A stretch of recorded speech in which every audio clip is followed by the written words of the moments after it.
Bismillahirrahmanirrahim. Assalamualaikum warahmatullahi wabarakatuh.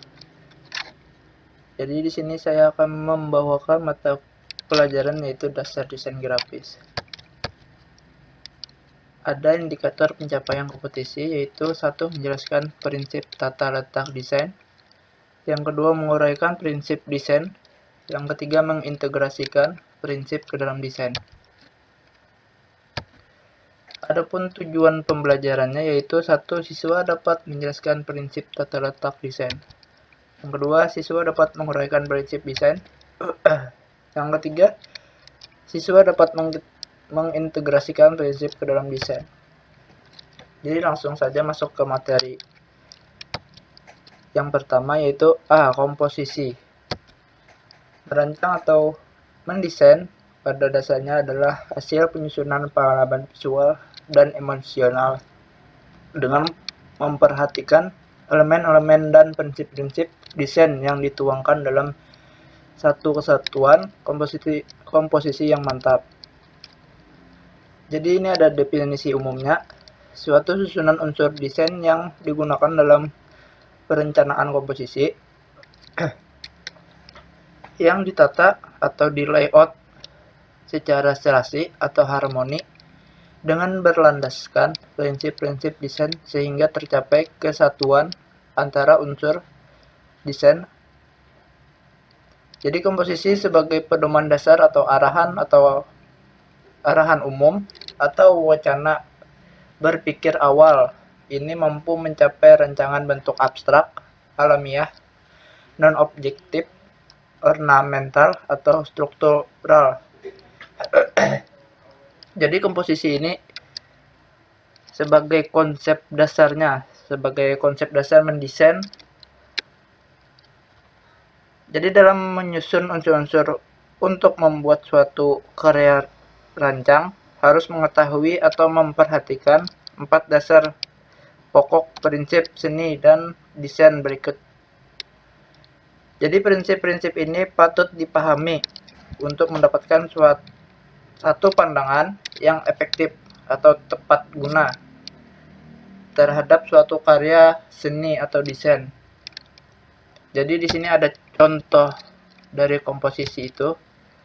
Nah, komposisi ini kan ada beberapa gambar.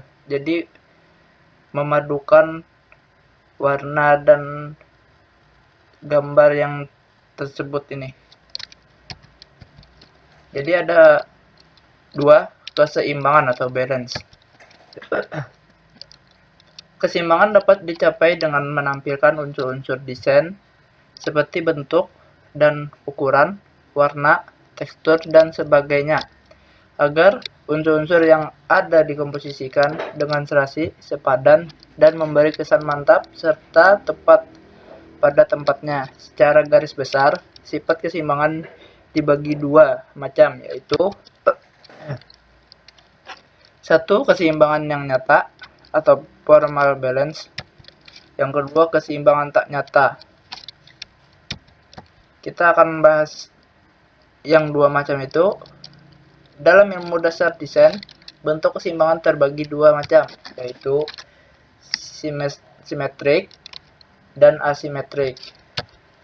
Jadi di sini ada contohnya. Kalau yang ini merupakan simetrik karena ini sama ini sepadan atau sejajar. Jadi misalkan ditimbang sama besarnya dan bentuknya sama. Kalau contoh yang ini asimetris, yaitu ini ada sebuah contoh bagaimana keseimbangan itu sama. Jadi satu ini sama dengan 3 kotak ini. Jadi sama ukurannya sama. Jadi 1, simetris. Pada umumnya yang terjadi bersifat formal balance, tetapi bisa juga informal balance. Keseimbangan simetris terbagi dalam 2 macam, yaitu axial balance yang berdasarkan garis sumbu bentuk yang sama, posisi, letak, ukuran, warna, dan lain-lain dalam dua ruang, kiri, kanan, atas, bawah, dan sebagai garis sumbu. Dan yang kedua ada radial balance, berdasarkan titik sumbu. Keseimbangan bisa terjadi baik secara fisik maupun secara optis. Untuk menghayatinya hanya diperlukan satu titik atau sumbu khayal guna menentukan letak objek yang akan disusun menurut prinsip keseimbangan. Jadi contoh simetrik tadi yang berkesan statis yaitu yang ini. Jadi yang ini nih. Nah, ini kan yang sama rata. Kalau yang ini tidak sama rata tapi sama bentuk. Jadi yang kedua asimetris, memiliki sifat informal balance karena bagian-bagiannya, entah itu posisinya, letaknya, ukurannya, warnanya, atau lainnya, dirancang variatif untuk mencapai kedinamisan, namun memiliki kesan sama berat atau seimbang. Hal ini merupakan upaya menciptakan penekanan dalam sebuah tampilan visual. Penekanan ini dilakukan untuk mengurangi unsur kejenuhan visual yang tampil dari sudut visual yang simetris. Pola asimetris ini pada hakikatnya juga menyentuh upaya aplikasi golden ratio dalam meningkatkan unsur estetika. Jadi di sini ada contoh simetrik, yaitu ini yang berkesan dinamis. Jadi ada garis sumbu ini letaknya di tengah, jadi sama-sama seimbang. Kalau titik sumbu di tengah sini, jadi sini ke sini, sini ke sini, jadi seimbang. Jadi ada yang ketiga, irama atau gerakan, merupakan upaya memvisualisasikan unsur gerak pada media grafis yang statis. Penampilan gerak ini dilakukan untuk mendapatkan unsur dinamis dalam menambahkan suasana penekanan yang informatif. Untuk itu, unsur gerak tidak selalu ditampilkan dalam visual yang ikonik, tetapi juga permainan psikologi visual yang dapat mengarahkan mata pengamat. Secara psikologi, mata manusia akan mengarah dari unsur warna yang gelap ke terang dan atau dari area yang kompleks ke area yang sederhana atau simple. Jadi di sini ada contoh irama atau gerakan. Nah, jadi contohnya itu adalah ini. Jadi mengirama. Jadi dari sini ke sana, kalau yang ini dari sini ke situ.